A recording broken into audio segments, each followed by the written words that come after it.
जाता है। आश्वासन की हम करेंगे, हम बात करेंगे, फैसला नहीं लिया जाता। इसीलिए आज हम आए, या तो हाँ बोलो या तो ना बोलो। आश्वासन लेके हम यहाँ से नहीं जाने वाले। वही चीज़ हम लोग कॉलेज में भी पढ़ के आ चुके हैं, हम लोग वहाँ पास हो चुके हैं, तो यहाँ ऐसे कैसे हो सकता है कि हम लोग को सिर्फ 1 नंबर 2 नंबर ही मिल रहा है। हम एग्जाम सेंटर से दौड़ के यहाँ आ रहे हैं, वहाँ बोल रहे हैं कि कॉलेज में कुछ नहीं हो सकता, जाओ यूनिवर्सिटी। यूनिवर्सिटी वाला बोल रहे हैं कि तुम लोग फॉर्म क्यों डाले हो, तो गलती किसकी है? एक्सेप्ट करो या तो कॉलेज या तो यूनिवर्सिटी। जो बच्चा प्रेजेंट नहीं है एग्जाम में वो कैसे पास हो सकता है? अगर आप पेपर देने ही नहीं गए हो तो आप पास कैसे हो सकते हो? ऐसा लेन देन से भी पास वाला सिस्टम चलता है। बिल्कुल, ये सब खुलेआम हो रहा है आजकल। इस वीडियो के सामने स्टूडेंट पहुंच चुके हैं अपनी बात रखने के लिए, अपनी आवाज रखने के लिए, और हर बार की तरह इस बार फिर से जो है यूनिवर्सिटी में रिजल्ट और बहुत से मुद्दे को लेकर बात रखने के लिए सभी स्टूडेंट यहाँ पहुंचे हुए हैं। बात कर लेते हैं। लगातार यूनिवर्सिटी में ये समस्या निकलकर सामने आती है, बच्चों के रिजल्ट कम आ रहे हैं, सेमेस्टर खराब हो रहा है, साल खराब हो रहा है, पैसे बर्बाद हो रहे हैं। आज किस विषय को लेकर यूनिवर्सिटी पहुंचे हैं? जो बच्चे फॉर्म भर रहे हैं, उनका फॉर्म भरने के बाद भी मतलब पैसा डाल रहे हैं, पैसा के बाद भी वो बच्चे का रिजल्ट में फेल आ जा रहा है। वो कितने बार पैसा डालेंगे, कितने बार फॉर्म भरेंगे, और हमें आरआरबी के रिजल्ट में फेल आता है 2 दिन बाद। मतलब जैसे रिजल्ट हुआ, मतलब एग्जाम हुआ, एग्जाम के बाद तुरंत रिजल्ट आ जाता है, रिजल्ट में फेल लिखाता है। आरआरबी का मौका दिया नहीं जा रहा है, और बच्चे को तैयारी करने का मौका आ जा रहा है। ये कितना रुपए लेते हैं फीस? फीस कितना है अभी? फीस 400 450 लगभग इनकी। आरबी का 600। देखिए यहाँ पे पहली चीज ना, पहले ना ये सारे प्रोसेस को समझने की जरूरत है कि CSVTU में जब बच्चा एक बार अपना पेपर देता है, एक बार ना शुरुआत से आप बताइए, क्योंकि सिस्टम को आप लोग पास से देख रहे हैं। बच्चा एडमिशन लेने के लिए आया है, वहां से कहानी क्या होती है और इनका नुकसान कैसे हो रहा है वो बताइएगा। सबसे पहले जब बच्चा CSVTU में बीटेक कोर्स के लिए एंट्री लेता है, लगभग 8 बार उनके पेपर होते हैं सेमेस्टर वाइज। हर सेमेस्टर में बच्चा एक बार अपना पेपर देता है, जो उनका मेन पेपर होता है। जब वो बच्चा उस पेपर में फेल होता है तो उस फेल पेपर को वो जांचने के लिए एक बार और देता है, जिसको बोलते हैं रिवैल्यूएशन। उस रिवैल्यूएशन में बच्चे अपनी फीस भरता है, लगभग 400 450 रुपये, जो भी यूनिवर्सिटी फिक्स करती है। वो फीस देने के बाद बच्चे की उम्मीद से वो फॉर्म भरता है कि भैया उसके मार्क्स में या तो इंक्रीमेंट होगा या तो वो फिर से जांचा जाएगा। लेकिन ये कभी भी इनको पता नहीं चलता है कि वो जांचा कैसे जाता है, जिसको आज हमने मांग रखी रजिस्ट्रार सर के पास। इसका कोई जवाब नहीं था, क्योंकि वो चीज़ बताना नहीं चाहते वो। ठीक है, वो तो आज हम मांग करके जाएंगे। तो एक बार जब बच्चा रिवैल्यूएशन कराता है, उसका मार्क्स में इंक्रीमेंट नहीं होता है, तो बच्चा फिर दोबारा एक और बार रिवैल्यूएशन देता है, जिसमें 600 रुपये देता है। 600 रुपये दे करके भी सेकेंड राउंड के लिए एक बार बच्चा पेपर दिया है, एक पेपर को उसने एक बार रिवैल्यूएशन कराया, फिर दोबारा फिर से रिवैल्यूएशन के लिए 600 रुपये दिया। लगभग कितना हो गया? 1000 से अधिक पैसा उसने दिया एक सब्जेक्ट का। अभी तक तो इतने सारे बच्चे बैठे हैं और हर एक बच्चा हर सेमेस्टर में लगभग 6 से 7 थ्योरी पेपर देता है। ठीक है, अब आप समझिएगा इस प्रोसेस को कि कभी कभी रिवैल्यूएशन का तारीख क्या होना चाहिए। जब बच्चा उसमें फेल हो जाएगा तो वो बच्चा सप्ली देने का तो उसे मौका मिलेगा ना। बच्चा रिवैल्यूएशन का रिजल्ट ही नहीं आता है और इनके सप्लीमेंट्री का फॉर्म आकर के बंद हो जाता है और एग्जाम भी चालू हो जाता है। अब ये मानिए कि रिवैल्यूएशन में कोई बच्चा फेल हो गया, वो क्या करेगा? वो वेट क्या करेगा? वो तो फेल हो गया, उसने तो अपने अगले सेमेस्टर का फॉर्म भी, सप्लीमेंट्री का फॉर्म ही नहीं भरा, तो बच्चा तो फेल हो गया। अब उस बच्चे को फिर से एग्जाम देना पड़ेगा। जब इनके पास सही व्यवस्था नहीं है रिवैल्यूएशन की, तो ये गधे गवारों जैसे क्यों रिवैल्यूएशन की प्रक्रिया रखें? एक बड़ा सवाल तो ये भी है ना कि यूनिवर्सिटी आज की नहीं है, काफी पुरानी यूनिवर्सिटी है, और ये समस्या अभी तक क्यों इनके पास समाधान नहीं मिला है? सर पहले ना कहीं पे मुर्रुम का रोड था, आज डामर का है। डेवलपमेंट हुआ ना।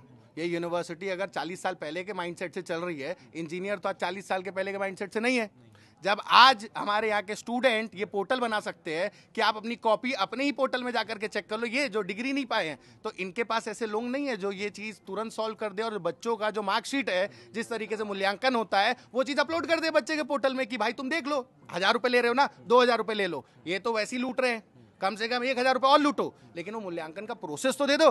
ये लोग के कब से मांग कर रहे हैं? कई सालों से। कितने रजिस्ट्रार आ गए? कई रजिस्ट्रार, कि उनको समझ नहीं आया। हमें बताना पड़ेगा तो रजिस्ट्रार किस चीज के लिए? या तो इस्तीफा दे दे, छोड़ दे कुर्सी, बच्चे लोग वोट करके लेकर के आ जाए कोई अच्छा रजिस्ट्रार को। 8 से 12 महीने तो इस यूनिवर्सिटी का कुलपति नहीं था। ऊपर बैठे चांसलर जो की है गवर्नर, बीच का वाइस चांसलर गायब, और उसके नीचे बैठे रजिस्ट्रार जो बोलते हैं हमें, हमारे हाथ में तो कोई ताकत नहीं है, तो तोड़ दो यूनिवर्सिटी को। अब आरआरबी वाली बात तो आप समझ गए कि कितना बड़ा धोखाधड़ी कर रहे हैं। हजारों रुपए ले रहे हैं, लेकिन 1000 रुपए और लेकर के कॉपी नहीं दे रहे हैं। ये भी हमारी मांग है। 1 मिनट फोन दिखाओ। अब आप देखो सर रिजल्ट। कितने बच्चे अभी तक के प्रभावित हैं ये पूरे सिस्टम की वजह से? सर ये तो हम हैं, ये तो हम है, ये पूछिए सारे बच्चे, ये तो हम है। इनका एक नोटिस, और जो स्टूडेंट्स को डराया जाता है, इनका एक जो नोटिस, स्टूडेंट्स को डराया जाता है, स्टूडेंट को डराया जाता है इनके द्वारा नोटिस निकाल के कि आप कोई भी संस्था के पास नहीं जाएंगे अपना समस्या लेके, आप अपने कॉलेज जाएंगे या यूनिवर्सिटी आएंगे, अपने प्रिंसिपल के पास जाएंगे। अगर कोई संस्था के पास आता है स्टूडेंट तो वो स्कूल से उसकी प्रॉब्लम सॉल्व नहीं हो पा रही है, यूनिवर्सिटी से नहीं हो पा रही है, तो वो हमारे पास आता है और हम भी ना सॉल्व करें तो बोल रहे हैं कि आपको सस्पेंड कर दिया जाएगा। तो ये कौन सा नियम है कि अगर कोई अपना मांग के लिए कोई निगरानी रखी जाएगी? हाँ, निगरानी कॉलेज का या यूनिवर्सिटी का कोई ये बोल दे कि अगर किसी के पास नहीं जाना बच्चा तो ऐसे ही घबरा जाएगा। हाँ ऐसे ही घबरा जाएगा बच्चा, सस्पेंड, आपके ऊपर निगरानी रखी जाएगी। मतलब एक तरीके से ये बच्चे को डायरेक्टली धमकी दिया जा रहा है कि आपके ऊपर निगरानी रखी जाएगी। मतलब निगरानी का मतलब क्या, वो एग्जाम में फेल करेंगे। डायरेक्टली धमकी तो यही दे रहे हैं ना कि एग्जाम में फेल करेंगे, तो बच्चा डरता है उसके कारण। तो वही चीज को भी लेके मुद्दा में हम मांग रखें, क्योंकि संस्था क्यों नहीं आएगी आपके पास? और कोई बच्चे को समस्या, इतने सारे बच्चे बेवकूफ तो नहीं है, बोलते हैं हम भड़काते हैं उनको। मैं तो पूछना चाहता हूँ यहाँ कौन भड़कता है? कोई एक बच्चा बता दो जो भड़कता है। कोई 18 साल के नीचे है, कोई नाबालिग है, सबके पास समझ है, सब अपना मांग रख सकते हैं, इसीलिए ना यहाँ है। ये बोलते हैं हम भड़काते हैं उनको, हम क्या भड़काएंगे उनको? आप एक बच्चा बोल दीजिए। ये देखिए, हर जीसी की यही कहानी है।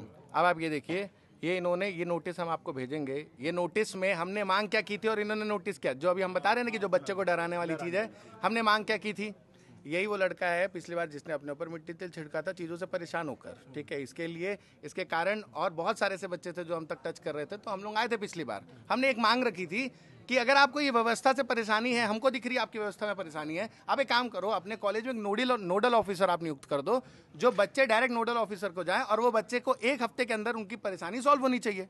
इतनी छोटी सी चीज बोले थे, वो छोटा सा ही नोटिस बोले थे। इस पूरे नोटिस में उसका जिक्र नहीं है कि नोडल ऑफिसर कौन होगा, क्या होगा, लेकिन इसमें उस चीज बहुत अच्छे से हाईलाइटेड है कि अगर तुम किसी संगठन के पास गए तो निगरानी रखी जाएगी। जब भी यहाँ पर आते हैं तो अंदर से क्या मैसेज मिलता है? आश्वासन दिया जाता है, आश्वासन कि हम करेंगे, हम बात करेंगे, फैसला नहीं दिया जाता। इसीलिए आज हम आए, या तो हाँ बोलो या तो ना बोलो। आश्वासन लेके हम यहाँ से नहीं जाने वाले, या तो फैसला लो हमारे पक्ष में या तो ना लो। हम यहाँ से आश्वासन लेके नहीं जाएंगे। हर बार आते हैं आश्वासन, हम आपको एक हफ्ते का समय ले रहे हैं आपसे कि हम आपको बताएंगे, हर बार का यही है इनका। कौन छात्र है अभी? ये सब स्टूडेंट सारे स्टूडेंट, सभी से बात कर लेते हैं एक बार सीधी से। जी, सारे स्टूडेंट कौन है? क्या समस्या लेकर पहुंचे? इतनी सारी प्रॉब्लम्स है, हर एक स्टूडेंट का पर्टिकुलर अलग प्रॉब्लम है। किसी का पास से फेल हो जाता है रिजल्ट, किसी का रिजल्ट ही नहीं आता, और साइट आप खोलोगे तो क्रैश हो जाती है। दूसरी चीज़, जो बच्चा प्रेजेंट नहीं है एग्जाम में, वो कैसे पास हो सकता है? अगर आप पेपर देने ही नहीं गए हो तो आप पास कैसे हो सकते हो? ऐसा लेन देन से भी पास वाला सिस्टम चलता है? बिल्कुल, ये सब खुलेआम हो रहा है आजकल। और टेलीग्राम में, व्हाट्सएप के थ्रू आपको मैसेजेस आएंगे कि आप हमको इतना पैसा दो, पैसा दोगे तो पास हो जाएंगे। अच्छा, जी हाँ, मार्केट लगा हुआ है। मार्केट है, पूरा मार्केट, मतलब एकदम दलाली चल रही है। तो हम लोग ये चीज़ को लेके कॉलेज में बोले तो कॉलेज वाले बोलते हैं यूनिवर्सिटी में जाओ, और यूनिवर्सिटी वाले बोलते हैं कि आप कॉलेज में जाओ, और बच्चा बीच में पिस रहा है। यही बस यहाँ वहाँ हो रहा है, कभी यहाँ बस हो गया। और बिना रिजल्ट के कितना भी अच्छा रूल हो, आप खुद जानते हो कि 5th स्टैंडर्ड में अगर आप हो और आप 6th में अलॉट होना चाहते हो तो बिना रिजल्ट के तो हो नहीं सकते। तो बिना रिजल्ट के पेपर कैसे हो रहा है? अगर अभी 6 सेमेस्टर का हम लोग का पेपर था, अगर हम लोग का 2nd में बैक दिया हुआ है, ठीक है, और कुछ का ऐसा है जो अपीयर भी नहीं हुआ है, उनको पास है। तो अगर आप 5th में ये रूल लाए थे 5th सेमेस्टर वालों के लिए, अगर N-4 रूल है तो उनके लिए भी रोकना चाहिए था पेपर। जब हम 6th में पहुंचे तो हमको क्यों नहीं? और बिना नोटिस के एक फ़ोन कॉल आता है कि इन बच्चों को प्रावधान नहीं है, ये बच्चे एलिजिबल नहीं है देने के लिए। एक दिन पहले नहीं, 1 घंटे पहले, ऑन दैट स्पॉट मैं पेपर अपना लिख रहा था, उसी टाइम मेरे को उठा दिया गया, बोला आप पेपर नहीं दे सकते हो। और उसके दूसरे दिन जब हम लोग ने आंदोलन किया, हम लोग ने अपनी आवाज़ रखी, उसके बाद दूसरे पेपर देने दिया गया। जी, सब स्टूडेंट्स थे जितने भी हैं। ठीक है, इसके अलावा युवतियाँ भी हैं, उन लोगों से बात कर लेते हैं। आप लोग किस समस्या को लेकर पहुँचे हैं? क्या दिक्कतें यूनिवर्सिटी से आ रही हैं? वही दिक्कत है सर, जब हम लोग वही चीज़ हम लोग पॉली में भी पढ़ के आ चुके हैं, हम लोग वहाँ पास हो चुके हैं, तो यहाँ ऐसे कैसे हो सकता है कि हम लोग को सिर्फ 1 नंबर 2 नंबर ही मिल रहा है? ऐसा तो नहीं होगा कि मैथ्स में अगर हम लोग क्वेश्चन को भी सेम आंसर शीट में लिखेंगे तब भी 1 नंबर ही मिल सकता है?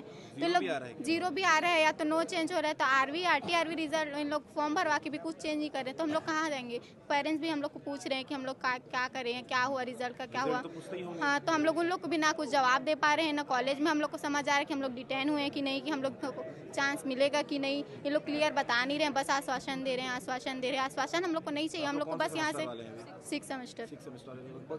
हाँ सब इसी मतलब रीजन यही है कि 6 सेमेस्टर का एग्जाम देने हम लोग को नहीं दिया गया है। एक दिन पहले मतलब 12 बजे नोटिस निकाले, जो ऑफिशियल टाइम पे आप निकाल भी नहीं रहे हो। वो टीचर भी कैसे बताए कि हम बैठ सकते हैं कि नहीं। हम एग्जाम सेंटर से दौड़ के यहाँ आ रहे हैं, वहाँ बोल रहे हैं कि कॉलेज में कुछ नहीं हो सकता, जाओ यूनिवर्सिटी वाला बोल रहे हैं कि तुम लोग फॉर्म क्यों डाले हो। तो गलती किसकी है? एक्सेप्ट करो या तो कॉलेज या तो यूनिवर्सिटी। और यूनिवर्सिटी अगर एक्सेप्ट किया है पैसा, हाँ बिल्कुल, अगर पैसा एक्सेप्ट हुआ है तो वो कौन किया है? यूनिवर्सिटी की है ना। कॉलेज का तो फंड में नहीं जा रहा है पैसा, अगर हम डाल रहे हैं तो यूनिवर्सिटी को जा रहा है ना। तो इस बात का ये क्यों वो नहीं ले रहे हैं अपना कि हम पैसा लिए हैं? जिम्मेदारी तो कोई नहीं, कॉलेज वाले यूनिवर्सिटी को बोल रहे हैं। तो कॉलेज अगर हम एग्जाम फीस भरते हैं तो किसको जा रहा है? यूनिवर्सिटी को जाता है ना। तो बस, तो कॉलेज वाले भी कुछ नहीं बोल रहे, तो हम यूनिवर्सिटी आएंगे, वो बोल रहे हैं कि आपका फॉर्म डाले हैं। क्यों? यहाँ बोले तभी डाले हैं ना। और फालतू किसी का फोकट में पैसा नहीं आया है, सब गरीब बच्चे हैं जो बाहर से पढ़ने आए हैं, सेमेस्टर फीस दे रहे हैं, रहने खाने सब हम धमतरी से हैं। सर मेरा 2-3 प्रॉब्लम है। एक तो ये अपना सर्टिफिकेट वाला प्रॉब्लम है कि मैं जब 2022 में डिप्लोमा किया था, उसका सर्टिफिकेट मैंने 24 दिसंबर 2022 को अप्लाई किया था सर, 500 रुपये दे के। हाँ, CSVTU में। उसका आज हो गया 2.5 से 3 साल, उसका आज तक नहीं आया सर, नहीं मिला है सर सर्टिफिकेट, डिग्री नहीं मिला है मेरे को। और मैं फिर आया था ये जून में मेरा आने का ये 6वां बार था, तो भी बोले कि आपको फर्स्ट वीक अगस्त तक आ जाएगा। आज भी नहीं आया सर, आज हो रहा है 21 तारीख, 22 तारीख, आज तक नहीं आया। दूसरी बात, एग्ज़ाम का मैथ्स का सब्जेक्ट ऐसा रहता है कि उसमें 1 नंबर हर एक स्टेप का मिलता है। तो क्या हम लोग इतना गंदा स्टेप बनाए रहे होंगे कि हमको 0 नंबर और 2 नंबर मिल रहा है? तीसरी बात मेरा एक फ्रेंड है धानेंद्र कुमार, मेरे साथ बैचमेट है, फर्स्ट टाइम दिलाया फर्स्ट सेमेस्टर का एग्ज़ाम, उसमें फिजिक्स में निकल चुका है। लेकिन जब सेकेंड बार उसका M1 का फॉर्म था, उसको फॉर्म डालने के लिए जब गया वो, तो उसका फिजिक्स में बैकलॉग लगा दिए, एब्सेंट डाल दिए उसका बैकलॉग का। तो ऐसा कहाँ और कैसे हो रहा है सर? ये धांधली आने फर्स्ट बार में हो रहा है, सेकंड का जब बैकलॉग डाल रहे हैं M1 का, तो उसमें वो दिखा रहा है सर बैकलॉग।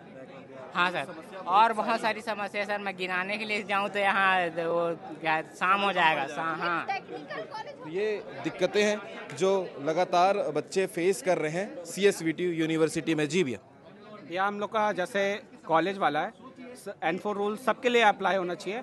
हम लोग के कॉलेज में 6 सेमेस्टर का एग्ज़ाम देने के लिए फर्स्ट एंड सेकंड क्लियर होना चाहिए। लेकिन N4 रूल में बहुत सारे लोगों का 4 बैक है, 2 बैक है। लेकिन यूनिवर्सिटी वाला क्या किया, उन लोग का एडमिट कार्ड दिया है पोर्टल में, हम लोगों का प्रिंसिपल ID से भरा है ID, तो अप्रूव नहीं हुआ।